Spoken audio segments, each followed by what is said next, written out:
Welcome to Booze and Bourbon, a podcast where we talk about all things paranormal, and bourbon too. Now, here are your two ghostess hostesses with the mostest, Kim and Jen. Welcome back to a brand new episode of Booze and Bourbon. I am Kim. And I am Jen. How you doing, Jen?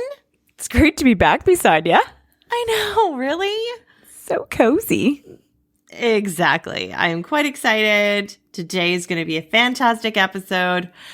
First of all, because we are together. But second of all, because we have a VIP on the show today. Very, very, very VIP. And we're talking about a topic that we've never talked about before. And it's wild and it's crazy. And I'm so excited to get into it. And I mean, it leads you to think that maybe we should have been off venturing around maybe this place more often. Yeah, maybe. I mean, it's not that far away. No, it's really not. It's exactly 600 miles from here. Right. So take a little bourbon for the road and we'll just go gallivant around and see what we find. I love it. All right, guys. So we're not going to keep this secret from you any longer. If you read the episode title, then you know what's going on. But our special guest today is Matty Blake, and we are talking about the Bridgewater Triangle. Matty Blake is an actor, TV host, podcast personality, and writer. He's the host of the history TV shows Drilling Down, which is an after show about the curse of Oak Island, and he will be starring on a new show called Beyond Oak Island with Marty and Rick Lagina. You might also recognize Matty's voice from the podcast called Monsterland. Him and his co-host Ronnie LeBlanc wrapped the last episode of this in July of 2020, but it sounds like there might be some more podcasting in Matty's future, so we're going to get into that in the show too. Like I said, this has been a topic that has fascinated me for quite some time. It basically has a lot of different elements of pretty much everything regarding the paranormal subjects in cryptozoology. We're talking UFOs, poltergeists, orbs, balls of fire, and other spectral phenomena. Various Bigfoot-like sightings, Mothman, giant snakes, and even thunderbirds. It's about a 200 square mile location in a perfectly shaped triangle. The towns which serve as the vortexes are Abington, Rehoboth, and Freetown. And some of the more well-known stories surrounding the place are Bigfoot sightings. There have been several reported sightings of a Bigfoot-like creature in the triangle, usually near the Hockomock Swamp. Thunderbird sightings. Giant birds, or pterodactyl-like flying creature with wingspans of 8 to 12 feet, are claimed to have been seen in the Hockomock Swamp and neighboring Taunton, including a report by Norton Police Sergeant Thomas Downey. Animal mutilations. Various incidents of animal mutilation have been reported, particularly in Freetown and Fall River, where local police were called to investigate mutilated animals believed to be the work of a cult. 2 specific incidents in 1998 were reported, one in which a single adult cow was found butchered in the woods, the other in which a group of calves were discovered in a clearing, grotesquely mutilated as if a part of a ritual sacrifice. Oh, my lord. Gross. Native American curses. According to one tale, the Native Americans had cursed the swamp centuries ago because of the poor treatment they received from the colonial settlers. A revered object of the Wampanoag people, a belt known as the Wampum Belt, was lost during King Philip's War. Legend says that the area owes its paranormal unrest to the fact that this belt was lost from the native people. It seems it's not all just paranormal events that happen here either. There have been some insane cruelty, torture, murder, and even suicide happen on this land. Wars, satanic rituals, it has all bled negative energy and the sacrifice of human blood into the land. The land has absorbed the negativity like a giant sponge.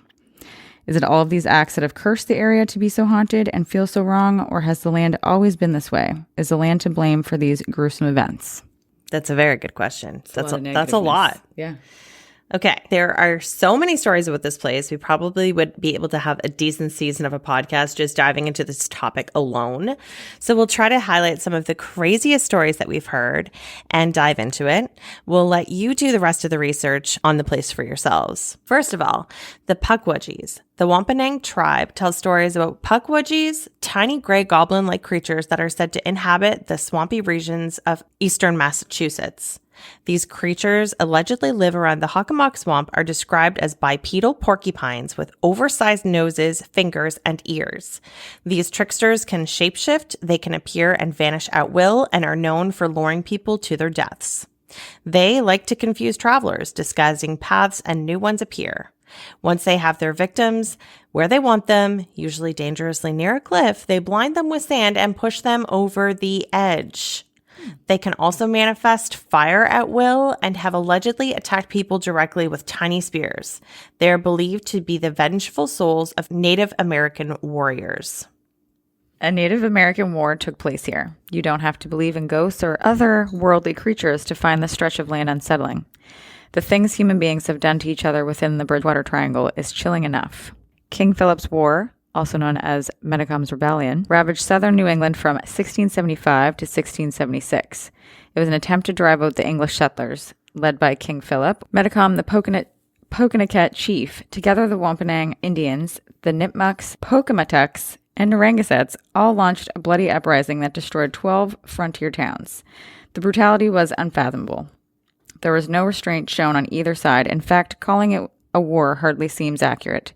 They raped, beat, and tortured men, women, and children alike. Corpses were mutilated and tossed aside or strapped to trees. Heads were cut off and shoved on spikes, including King Philip's. He was drawn and quartered after capture. His head was put on a stake and left on display for 25 years in Plymouth. This massacre almost eliminated New England's entire indigenous population. The Bridgewater Triangle disappearances. Many children have gone missing in the area, and many have disappeared near their family homesteads. These disappearances even involve adults who wandered into the woods and went missing only to be found later, but always having blurry recollection as to what could have happened. One case involved a 4-year-old boy named Alden Johnson, who went missing while playing with his sister. Witnesses near the area heard loud cries as if a child was in excruciating pain. Once the boy's disappearance was known, the search for him began almost immediately. Ponds were drained, homes were searched, but the search party had no luck finding the boy. The parent feared the worst. 24 hours later, as the night was close on a cold day in March, the investigators had decided to search the swamp when suddenly the boy appeared out of nowhere. The boy looked joyful to see the investigators and tried to sell them flowers. What? When questioned of his disappearance, the young boy had no recollection of the incident nor what made him let out a terrifying scream. All the boy remembered was having a sudden urge to go into the woods to pick some flowers. The boy also stated he never felt the cold nor the rain. All right, so guys, we're going to get into a break, and we are going to give Matty Blake a call. Stay tuned.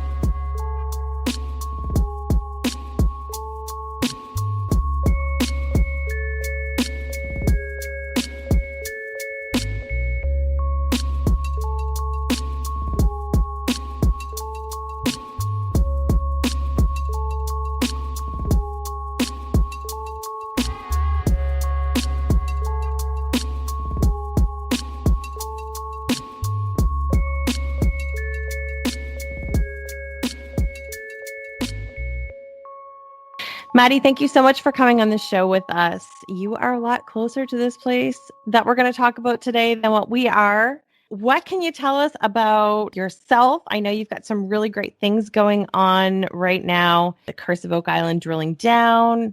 I heard that you might be on a new TV show. And of course, you're no stranger to the world of podcasting. Yeah, podcasting and paranormal. So we share that, I guess, and a love for Oak Island we certainly share. Yeah. And probably love for bourbon, sounds like, too. Fantastic. Jenna and I just finished reading a couple of really crazy things about the Bridgewater Triangle. Have you ever been there before? Yeah, so it's funny. My wife actually is from Bridgewater. Oh, no way. Yeah, so my in-laws' house, sits right on the edge of it, basically. And where I live now in coastal New England, I'm on the Narragansett Bay, basically. I'm only probably, 10 miles max from the edge of the Bridgewater Triangle. So, and I live on a body of water that feeds out into Narragansett Bay, where a lot of King Philip's War was fought. So, okay. I in fact, I had a little activity in my home at one point, and I spoke to a paranormal investigator that I know, and she told me, oh yeah, like right where you live, those shores are where a lot of the Native Americans would hide, and some really violent things happened right there. So I'm kind of neck deep in Bridgewater Triangle type of stuff. And when I first met my wife and started we were dating, when I would go to the house she grew up in, I kind of realized where I was, and I'm going, wait a second here, Hockomock Swamp, that's like right over here. And she's like, what are you talking about? I'm like, oh, I'm weird. You don't know that yet, but I'm weird. That's amazing. Yeah. And then my old podcast, Monsterland, is named such because there's another area in Massachusetts also associated with a state forest that the locals call Monsterland, which has UFOs, Bigfoots, disappearances, orbs, all the same stuff that the Bridgewater Triangle claims. And I kid you not, one day I looked up just to see how far apart they were mileage-wise, both in Massachusetts, from Bridgewater, basically center of the triangle, basically Hockomock Swamp area, to the Leominster State Forest. The MapQuest came up as 66.6 miles. Ew. It's kind of freaked me out. So yeah, you've got two huge areas, both very wooded, both with swamps, and both claiming to possess all kinds of paranormal activity right in Massachusetts, about 60 miles from each other. That is so wild. Wow. Yeah, that is a wow. So I guess you kind of explained a bit about the place, but what would be your favorite cryptozoology paranormal creature from the area?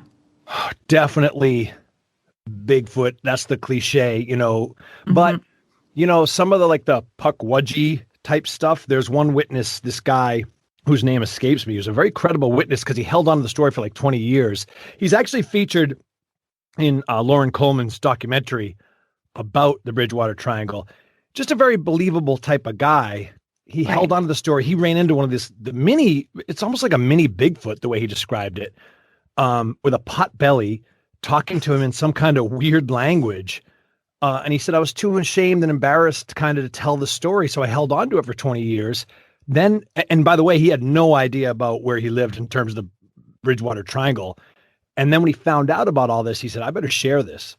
So he just shared the story and said, call me crazy. This is what I went through. But it fits a narrative of kind of other weird little creatures. So the obvious answer is Bigfoot. Like that's the sexy one. But the kind of little sexy. Yeah.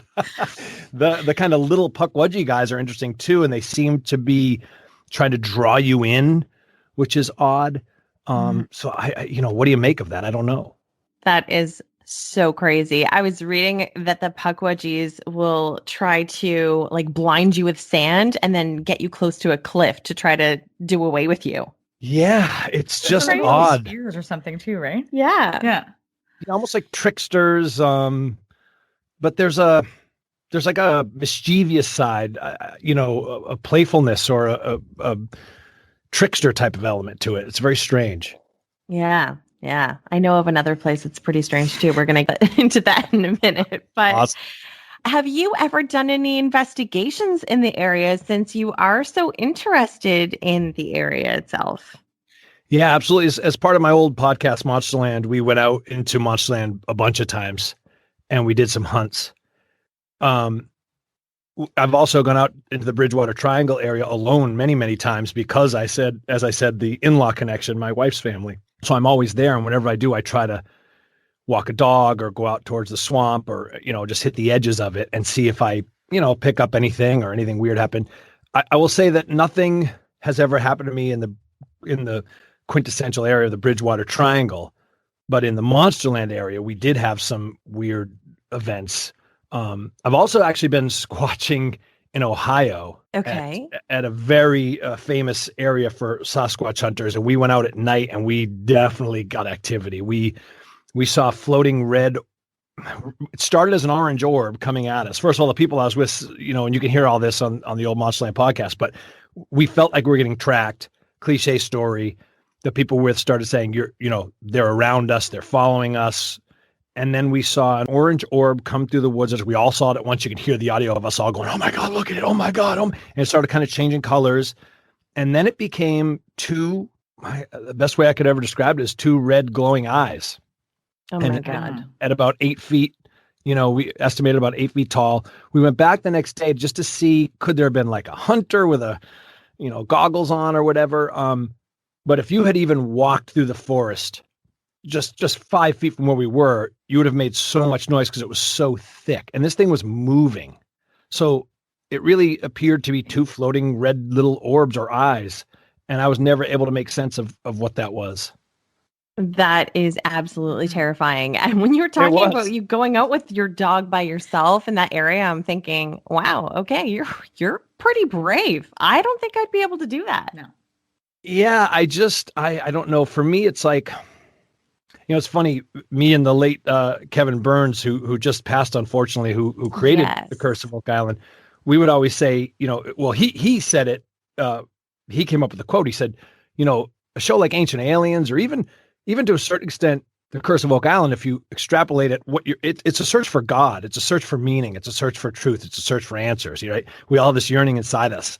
So for me, as scary as those things can be, a paranormal event for me just kind of proves to me that there's something more than we can see. And that's very validating for my faith life. Because I go, all right, if there's a good side, there might be a malevolent side. And if I prove that there's a weird or malevolent side to all this, then thereby, what else could be possible, therefore? You know what I mean?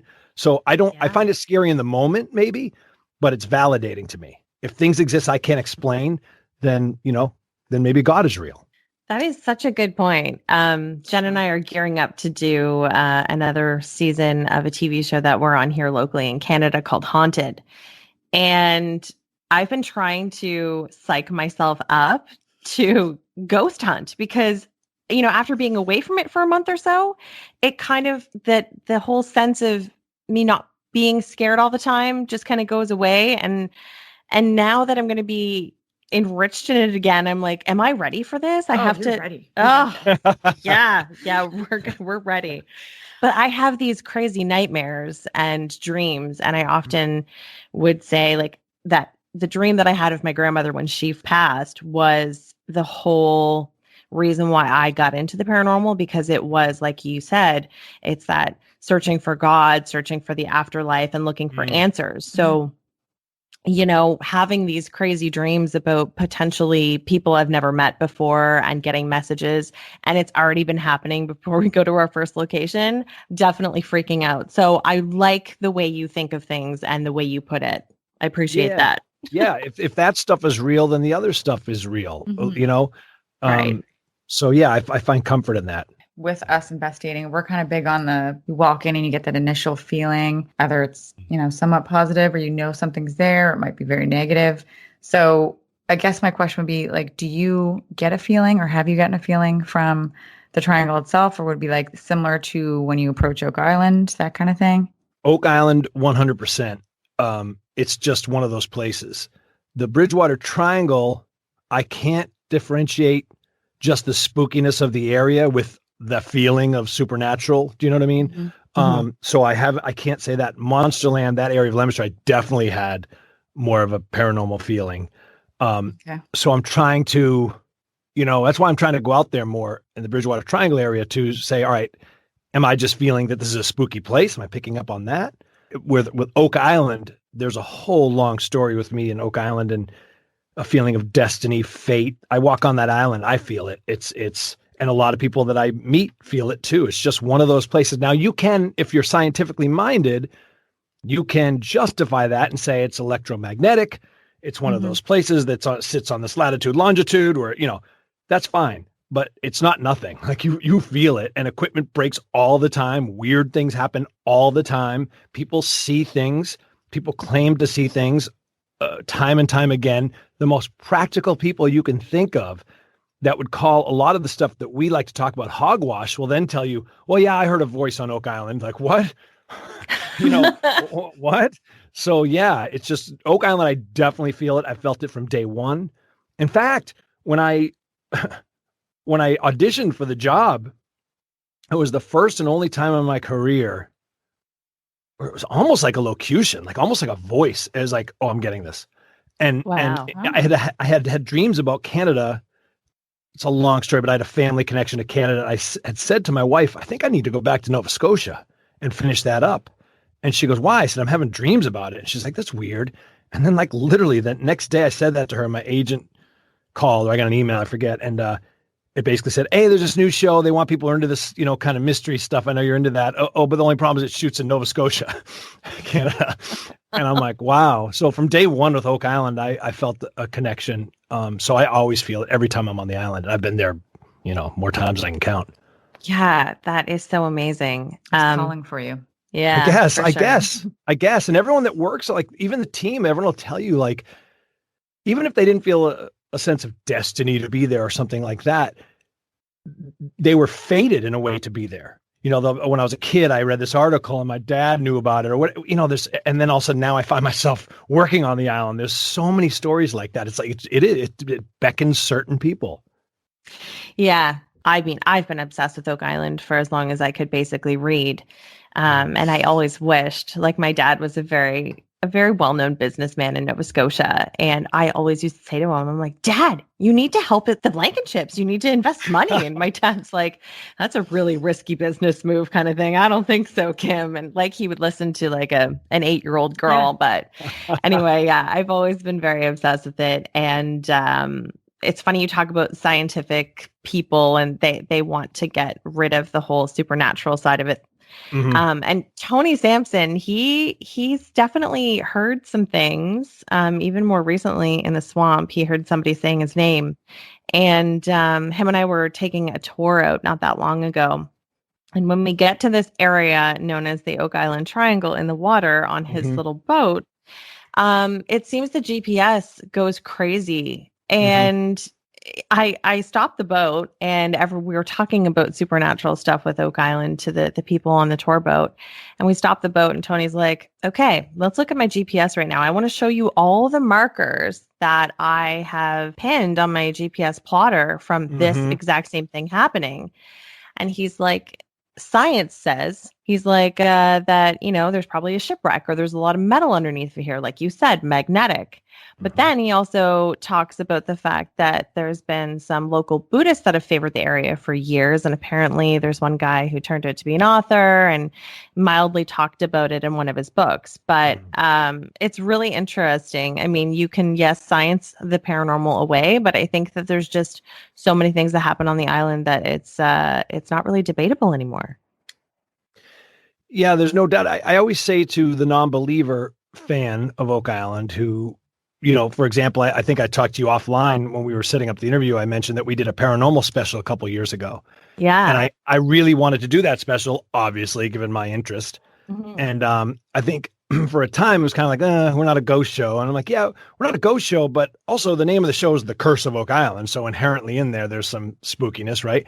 But to even the most ardent skeptic of the paranormal who loves Oak Island, I always say, okay, even if you treat it as an historical exercise, you cannot completely tell the story of Oak Island without including paranormal aspects because they are documented. Mm-hmm. People claim to have seen and felt these things, and that is fact.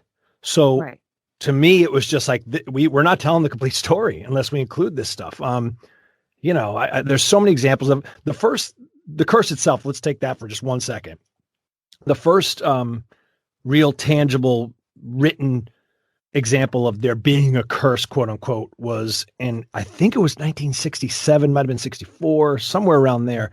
It was an article in a magazine called True Magazine. And a local woman references the 7 must die curse. And she says something effective like, well, we all knew growing up the 7 must die.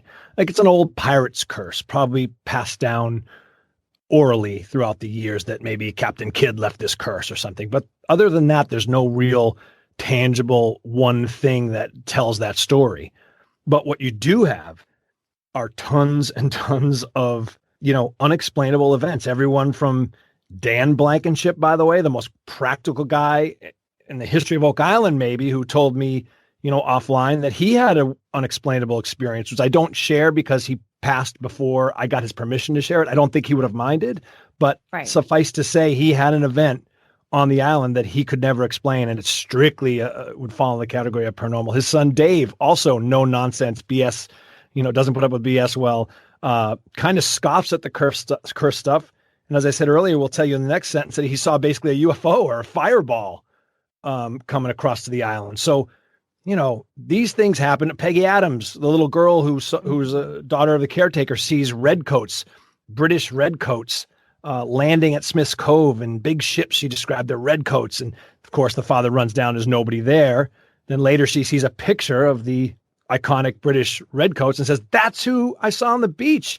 She had no context for that. This is like the 1940s when she saw it. And then later, this team finds proof of a British military encampment right around the corner from where little Peggy Adams saw them landing in the 1940s. So this is true. This all happened. This was documented. So I think you just have to tell that part of the story. Yeah, good point. And I know you got some heat over that one too, or not used maybe specifically, but people that I definitely talk to, yeah, okay, even people that I talk to that are like really into the Curse of Oak Island, and they know that I'm obviously into the paranormal, they're like, nah, that's silly. So I'm so glad that you've explained that the way that you have. And for me, when it comes to Oak Island, I feel like there has to be something of some significant religious value, just because there is so much to do with the paranormal and so many weird occurrences that happen there. Would you venture to say the same kind of thing, or no? I'm absolutely in the Rick Lagina camp that it is beyond temporal wealth, as he likes to say. This is some sort of religious, cultural thing of great importance because of the work that we continue to unearth literally on Oak Island, how old it's getting, how much work it took for them to do this. You don't do that for a chest of gold doubloons. You just don't. There's no historical precedent for that. And when you factor in the clues, when you start talking about human bones at depth from the Middle East, when you start talking about crosses, megalithic crosses like Nolan's cross, and also the cross that Gary found, when you start talking about Knights Templar, when you start talking about purple parchment that was said by an expert to be of something very important written on paper, leather book binding at depth, those clues tend towards the more ethereal, tend towards the more religious, tend towards the more cultural, as opposed to gold coins. So yes, I think it's definitely something more like that. Amazing. Love to hear it. Well, if we're going to kind of slide back to the triangle, for your professional opinion, what would you believe are like the main factors for the strange things happening there? Like, what would you think? I mean, you can't. Well, there's two schools of thought, I think. The King Philip's War, you can't have that level of trauma somewhere and not expect, if you believe in these things, for there to be some sort of residual activity, right? There was serious emotional scarring. This is a brutal war. This was years of mistreatment on both sides, Native American and the Europeans coming in. This was the worst of humanity and at times the best of humanity, but a significant emotional impact on the land. I remember someone saying something like the Hockomock Swamp near where I go walking, there's something like 3,000 estimated Native American grave sites in that area or something like that. So you cannot, right? The other aspect of it is the other aspect of it is the Freetown State Forest. There's something about state forests, and not just in Massachusetts, across the country, where people disappear. People think they see UFOs. People think they're seeing Bigfoot. So that's another thing you could point to and explain away the Bridgewater Triangle. There's something about state forests. Now, again, these could be because where they're situated, or because they're so dense as forests, things can hide in there, or because they're so dense as forests, people think they see things. Whatever the excuse. Also, power lines. I got to tell you that too. A lot of these state forests have huge, massive power lines. You know, those ones you see run forever down a path through the middle of the woods. And they'll be like, right, okay. So there's one that goes right through that area. There's also one that goes right through Monsterland, the one that's 60 miles away in Massachusetts. There's also a bunch of other state forests that have these same phenomena across the country that also have, guess what? Power lines. So who knows? I think those three things, when you add them together, it's like a paranormal perfect storm, if you'll forgive the Boston analogy. Oh, that's very interesting. It's interesting you bring up the state park forest too. Like, what's going on that we don't know about? I know. There's a documentary specifically about the disappearances going on in state forests, which is very eerie. I forget the name of it. It's famous right now, but it's on Netflix, I think. But it deals with just that, with the disappearances, the human disappearances going on in state forests. Very eerie. We'll have to check it out. We will have to check it out. Mm-hmm. So I'm a little interested to know, have you ever seen any strange entities yourself? Like whether it's at the Triangle or in general, Sasquatch, strange lights, that kind of thing. I know the Sasquatch was your favorite, but have you actually seen one? I did, yeah. So, well, when I was a kid, it all started for me when I was a little kid. My grandmother had a ghost in her kitchen. She actually named called Bridget. No way. Yeah. Yep. And so there was an incident where Bridget kept making things fly off this particular wall, and my grandfather got involved.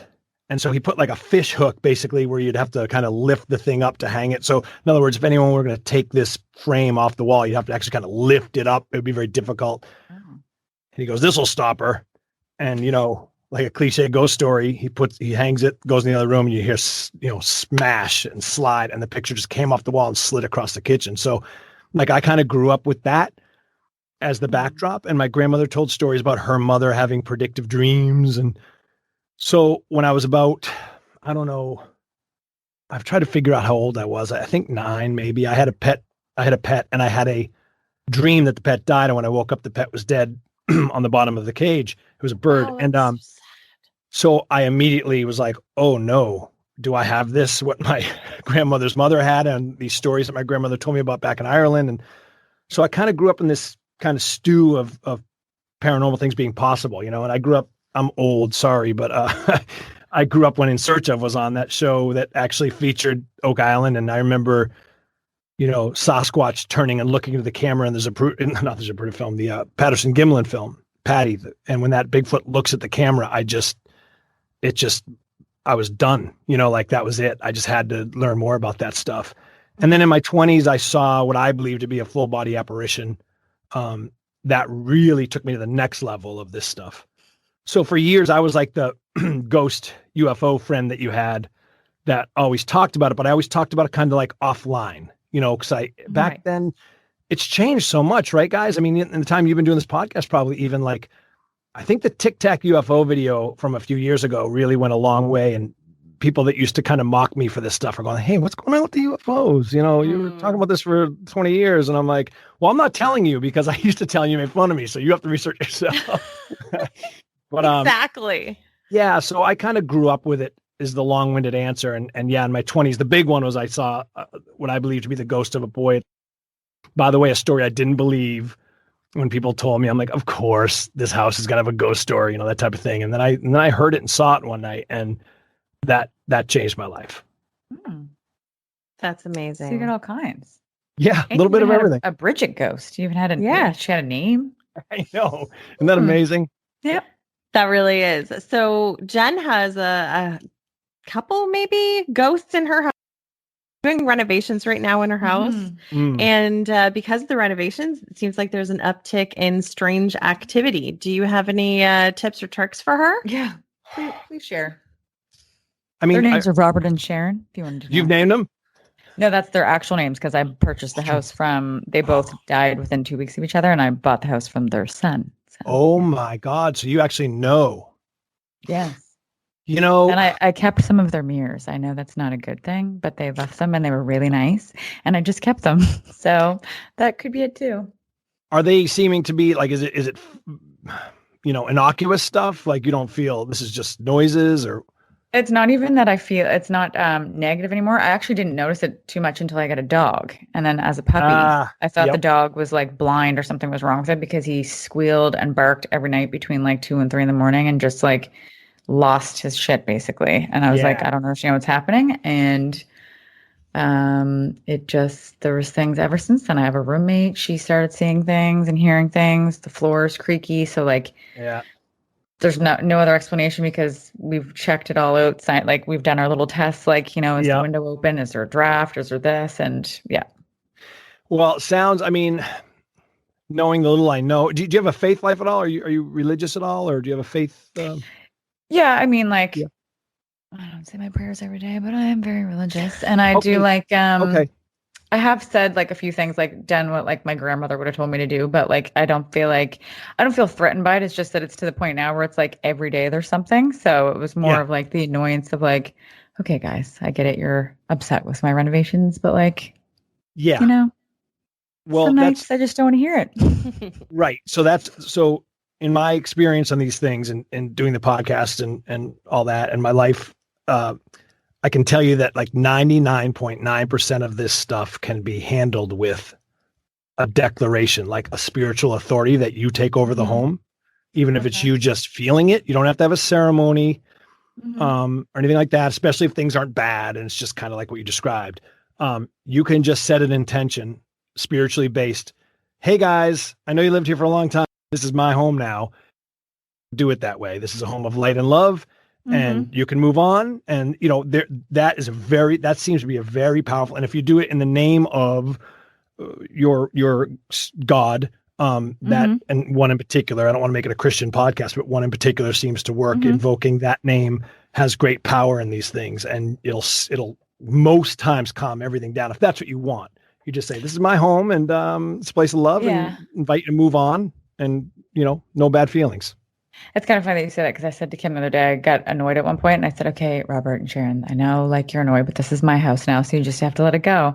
It stopped for a second. So I was like, oh, okay. The sound stopped. Maybe that worked, but good to know. Yeah. That seems to work unless, like I said, it's one of those rare cases. It doesn't sound like it. No, I don't think I have to exercise the demons. No, I'm not exercising yet, but we'll try that maybe if it gets to that. Okay, so Matty, I was listening to your sort of closing out episode for Monsterland, and you said everything so eloquently when you were giving your kind of goodbyes, and you were talking about podcasts being a labor of love, and I totally agree with that. Unless you're Joe Rogan, then you just do it for the money. Nope. So I need to know, what are you going to do next in the podcasting world? Because you did mention you're going to do another show. Well, I'm going to break it here right now. I haven't told anyone. You guys get the world premiere announcement of my new podcast. So exciting. The only thing I can't give you is the title because we're like trademarking it right now. But sure. I'm starting a new podcast with a fella named Tony Arkin, a great, great friend of mine. He's there's a famous American actor, Alan Arkin.